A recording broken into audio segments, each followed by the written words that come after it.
Bonjour, bienvenue sur le plateau du concours Femmes et Sport. Bonjour Alizée. Bonjour. Ludivine, avec nous aujourd'hui, on a Mélise Rodot, qui est dirigeante, entraîneur et membre du comité directeur du club de Louhans-Cuisseaux. Alors, pas entraîneur, plus j'ai Plus été entraîneur, vous la avez saison été dernière, mais pas cette année. Pas cette année, vous avez passé le relais aussi peut-être. Oui, voilà. Exactement, ouais, c'est le but, transmettre. Tout à fait. Et avec nous aussi en Zoom, Madame Boléa Catherine, qui est présidente de la commission féminisation de la Ligue Bourgogne-Franche-Comté Football. Bienvenue. Bonjour Catherine. Bonjour. Bonjour. Alors c'est Catherine qui a proposé votre dossier, Mélise. Oui. Catherine, un petit mot pour commencer ? Oui, alors un petit mot. Donc pourquoi Mélise ? Parce que Mélise est très très engagée au niveau de la féminisation, que ce soit au niveau de son club, au niveau du district, de la ligue et de la fédération. Donc voilà pourquoi j'ai proposé le dossier de Mélise.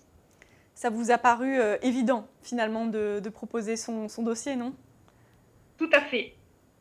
Alors Mélise, vous pouvez nous en dire peut-être un peu plus sur les actions que vous menez au sein du club ? Alors j'ai commencé déjà simplement par prendre une licence de joueuse, un petit peu tard, parce que j'ai commencé à 35 ans à jouer au foot, donc il n'y a pas d'âge pour commencer. Voilà. Donc depuis, j'ai arrêté, parce que j'ai vieilli un petit peu aussi.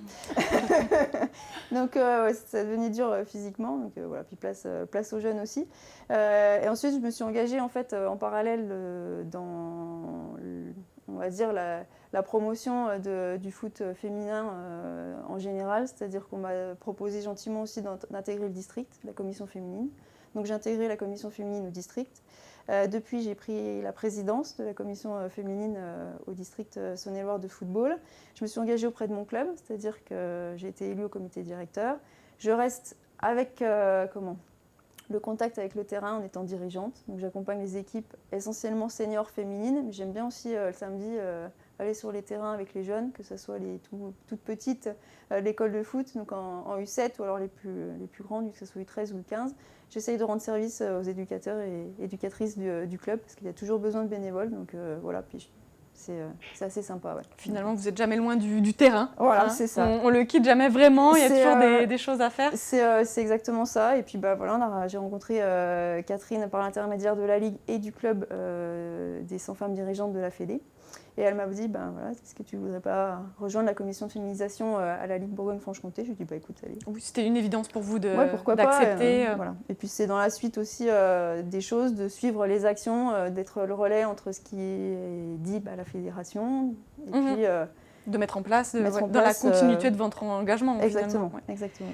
Et Catherine, pour en revenir au dossier de Mélise, comment vous avez connu le concours Femmes et Sport finalement ? Alors, le concours Femmes et Sport, je ne connaissais pas et en fait, je suis allée sur Internet et j'ai trouvé que c'était une très bonne initiative et que nous aussi, au niveau de la Ligue Bourgogne-Franche-Comté, on pouvait participer à ce concours et puis proposer quelqu'un au niveau de notre ligue. Bien. Alors c'est vrai qu'on ne parle pas souvent du foot féminin, je trouve qu'on en parle un peu plus.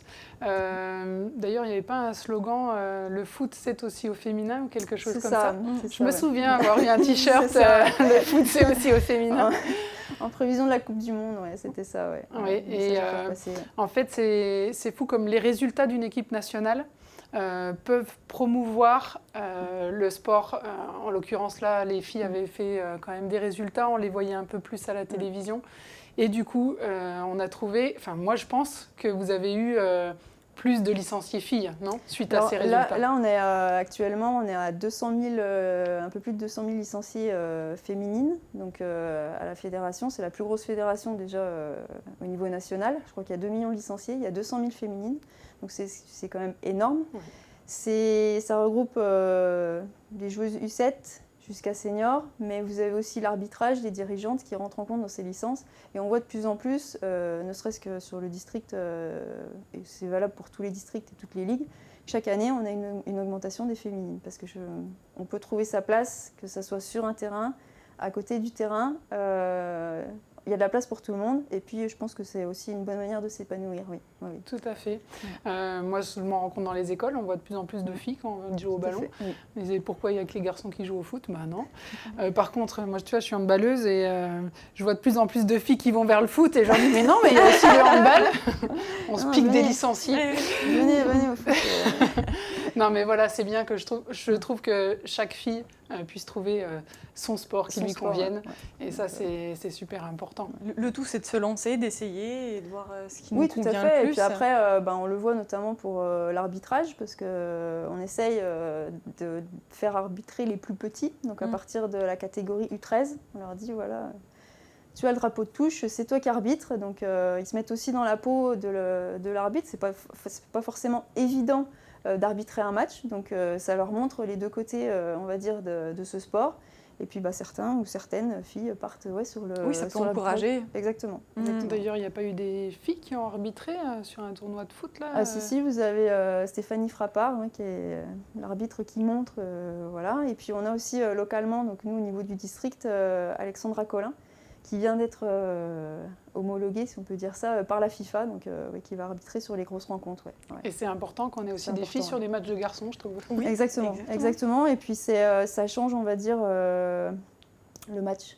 Je pense que les joueurs n'abordent pas le match de la même manière si vous avez une arbitre féminine. Il y a moins de discussions, c'est pas la même chose, quoi. Ouais. Et c'est bien, je trouve. Ouais. Tant mieux, ça veut dire que la mixité est importante dans le sport. Et... Oui. Ouais. Et qu'il y a toujours le respect de l'arbitre aussi. Exactement. Parce que de pouvoir voir les deux côtés, ça montre aussi que c'est pas forcément facile d'arbitrer. C'est pas forcément facile. Il faut prendre des décisions et que oui, on n'est pas toujours d'accord, mais finalement, quand on est sur le terrain, il faut accepter et continuer. Je le répète souvent aux enfants, l'arbitre n'a pas toujours raison, mais en tout cas, c'est lui qui a le sifflet. Et ça fait partie c'est pas facile, ça fait partie du jeu. Exactement. Et c'est pas facile de prendre une décision et de les mettre très tôt avec un sifflet, les enfants, c'est important, parce qu'ils se rendent compte que, ah oui, il a marché, mais est-ce que je siffle vite ? Oui. C'est dur, il faut prendre dans l'instant de dire. C'est très dur, tout à fait. Et c'est vrai qu'il faut prendre des décisions rapidement, et c'est bien, ça leur permet d'évoluer sur ce sujet. Et pourquoi pas d'avoir plus de féminines arbitres. En tout cas, merci pour votre investissement. Catherine, est-ce que vous avez quelque chose à dire par rapport à l'investissement des féminines dans le football, vous qui êtes présidente de la commission de féminisation ? Alors moi, je vais dire qu'il n'y en a pas assez finalement, même si les 200 000 sont atteintes au niveau du chiffre. Là, on espérait quand même un petit peu mieux au niveau des licenciés, mais... on va faire avec, et puis voilà. Bon, avec la pandémie aussi, c'est vrai que c'est assez difficile, on va dire, mais on espère que tout va redevenir normal et que l'on aura un peu plus de féminines au niveau du foot et dans d'autres sports. Oui, bien sûr, oui, que ça puisse se relancer malgré tout. C'est vrai que c'est compliqué pour tout le monde, mais c'est vrai qu'on est sur une belle évolution et c'est important de continuer malgré cette situation à encourager les femmes et les hommes aussi, il ne faut pas les oublier, à s'investir pour les femmes. Et justement, grâce au concours, on peut mettre ces personnes en avant. En avant, on va pouvoir passer à la remise des prix.